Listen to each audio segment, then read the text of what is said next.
Tapi jalan kebenaran tak akan selamanya sunyi. Kita close.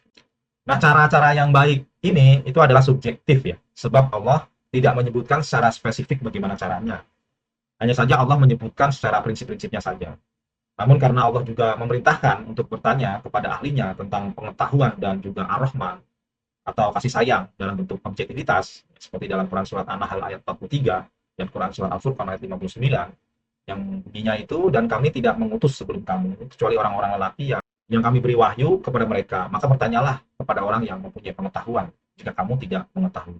Dan di ayat berikutnya, Ar-Rahman, fasli bihi khabir, maka tanyakanlah Ar-Rahman itu kepada yang lebih mengetahui. Nah, pengetahuan tentang Ar-Rahman dalam bentuk kurban hewan yang paling baik dalam menyembelih adalah tentu tidak menyakiti hewan tersebut.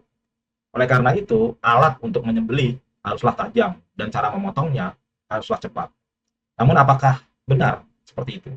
Dahulu kemungkinan ada benarnya ya. Namun saat ini, ya, saat pengetahuan berkembang sebagai implikasi atau akibat dari bentuk rahmaninya Allah, maka beberapa peneliti yang melakukan penelitian, terutama sekali di IPB dan luar negeri, nanti sumber saya lampirkan dan juga artikel ini akan saya berikan.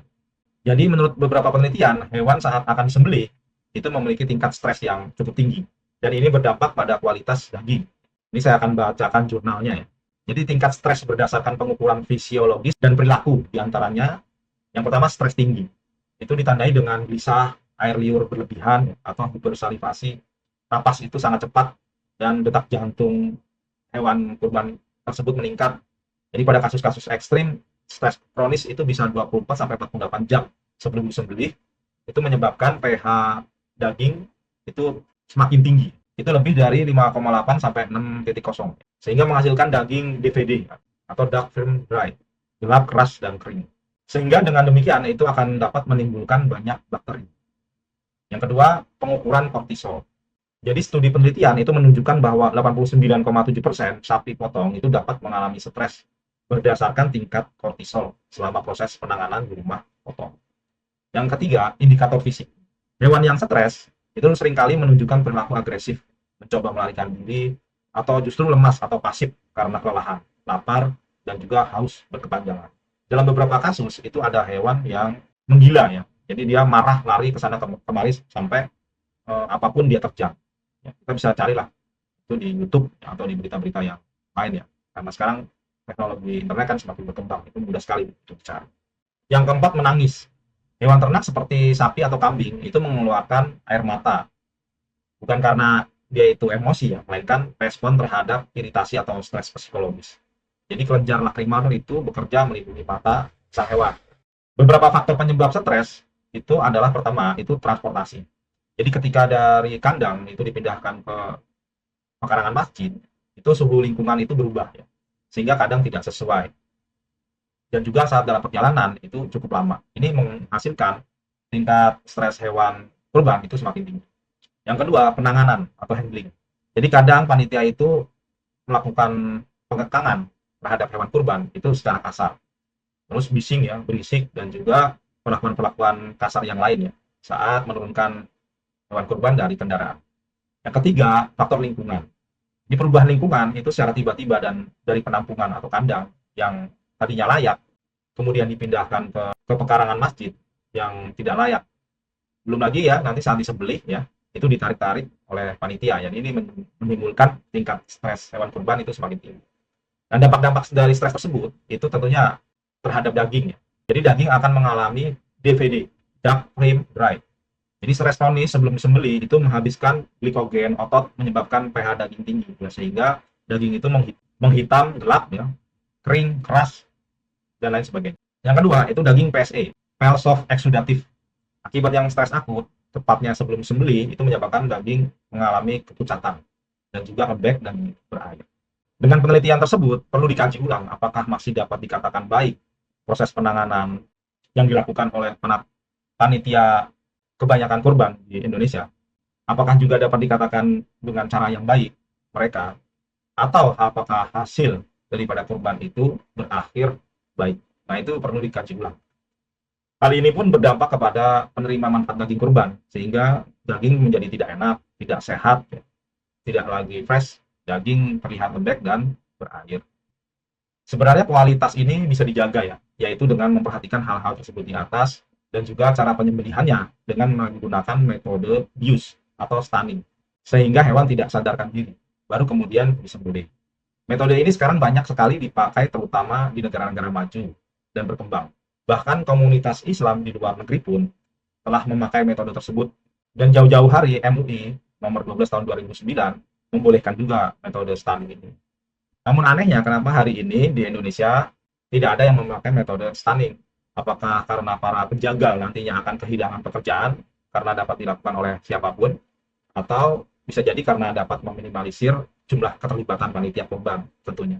Namun ada sisi positifnya, dengan metode stunning ini justru pengkurban, ya, siapapun orangnya, tidak peduli dia laki-laki atau wanita, ya, tidak perlu ahli menjagal, dapat memotong sendiri hewan kurbannya, sehingga sesuai dengan sunnah Rasul.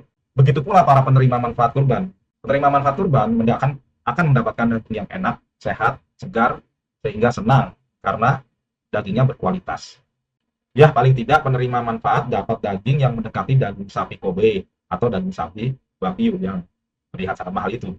Nah, yang terakhir tentunya kita akan bahas penerima manfaat kurban itu siapa saja. Adapun penerima manfaat kurban itu adalah siapapun, sebab tidak ada mustahik dan juga tidak ada nisabnya seperti halnya zakat, infak, dan sedekah. Hal ini termaktub dalam firman Allah Quran surat Al-Hajj ayat 28 dan 36. Mari kita sama-sama baca dan buka ya. Nah, ini surat Al-Hajj ya, ayat 28. Mari kita bisa baca ya. Liyashhadu manafi'a lahum wa yazkurus mallahu fi ayyamin ma'lumat ala ma razaqahum min bahimatil an'am. Ada kata an'am di sini ya.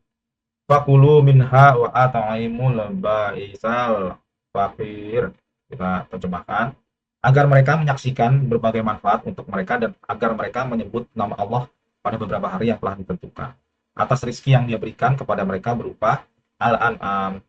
Maka makanlah sebagian darinya ya, al-an'am itu, dan sebagian lagi berikanlah untuk dimakan orang-orang yang sengsara dan fakir. Jadi di sini disebutkan ya, makanlah sebagian darinya, jadi boleh dimakan sendiri atau dibagikan pada orang yang sengsara dan fakir atau fakir miskin. Lalu di Quran surat Al-Hajj juga, surat yang sama, namun di ayat 36-nya. Mari kita baca. Nah, ini ya, di ayat 36. Ya. Wa budna ja'alnaha lakum min sya'airillahi lakum fiha khair. Wazkurusmallahi 'alaiha shawab. Wa idza waja'abat junubuha fakulu minha wa at'imul qani'a wal mu'tara kadzalika sakharnaha lakum la'allakum tashkurun. Kita baca terjemahnya. Dan unta-unta itu kami jadikan untukmu bagian dari syiar agama Allah. Kamu banyak memperoleh kebaikan padanya, maka sebutlah nama Allah ketika kamu akan membelinya. Ini dalam kurungnya. Dalam keadaan berdiri dan kaki-kaki telah terikat. Ini sudah di dalam kurung ya. Ini nggak ada kaki-kaki telah terikat ya.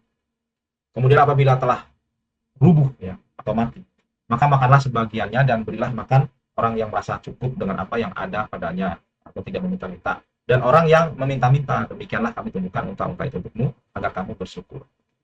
Nah, ini disebutkan ya, ketika al-an'am itu rubuh atau mati, maka makanlah sebagiannya, boleh dimakan sendiri, dan berilah makan orang yang merasa cukup. Nah, atau diberikan kepada orang yang cukup ya, jadi orang yang itu tidak miskin boleh ya, dengan apa yang ada padanya. Jadi dia tidak minta-minta, orang miskin mana mungkin ya minta-minta. Dan juga orang yang meminta-minta. Jadi orang yang meminta-minta itu boleh juga. Nah, ini umum ya, ayat ini umum, mau panitia atau mau orang biasa itu boleh. Ya, demikianlah kami tundukkan. Ya, ini dalam lagi unta-unta itu untukmu agar kamu bersyukur. Ini ala-ala maksudnya, enggak secara spesifik disebut unta ya. Tapi ya 8 berpasangan tadi. Mungkin kita masuk. Nah, dengan demikian, kurban ini memiliki dimensi spiritual sekaligus sosial. Jadi dia ada aspek vertikal dan horizontal, hablum minallah dan hablum minannas. Semangat utamanya adalah berbagi, menghadirkan kebahagiaan bagi sesama, serta memberikan makanan yang baik dan layak kepada sesama manusia. Pada akhirnya kurban itu bukan sekadar ritual tahunan, melainkan bentuk ketakwaan kita, kasih sayang terhadap semua makhluk hidup ya, tidak hanya manusia tetapi hewan juga, dan juga kepedulian sosial yang diwujudkan dalam tindakan nyata. Oleh karena itu, mari kita perbaiki tingkat ketakwaan kita dalam berkurban. Selamat Hari Raya Idul Adha. Saya Abu Musa, sampai bertemu lagi di kajian-kajian berikutnya. Wassalamualaikum warahmatullahi wabarakatuh.